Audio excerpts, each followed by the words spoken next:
পারমাণবিক চুক্তি নিয়ে ইরান ও যুক্তরাষ্ট্রের মধ্যে ইতিবাচক ও গঠনমূলক আলোচনা হয়েছে। শনিবার ওমানে এ আলোচনা হয়। পরোক্ষ এই বৈঠকে মধ্যস্থতাকারীর ভূমিকায় ছিল ওমান। বৈঠকে দুই দেশের প্রতিনিধিদের কাছে বার্তা বিনিময়ের মাধ্যম হিসেবে কাজ করেছেন ওমানের পররাষ্ট্রমন্ত্রী সাইয়েদ বদর আল বুসাইদি। আগামী সপ্তাহে উভয় পক্ষ আবারও বৈঠকে বসতে সম্মত হয়েছে বলে জানা গেছে।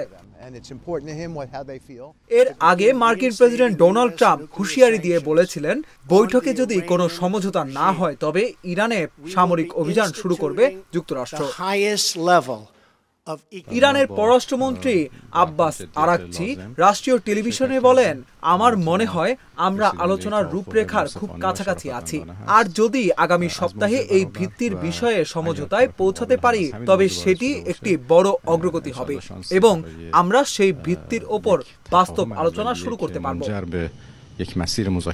ইরানের পররাষ্ট্রমন্ত্রী আরো বলেন, আলোচনার মূল লক্ষ্য হলো আঞ্চলিক উত্তেজনা কমানো, বন্দি বিনিময় ও কিছু সীমিত নিষেধাজ্ঞা প্রত্যাহারের বিনিময়ে ইরানের পারমাণবিক কর্মসূচি নিয়ন্ত্রণ।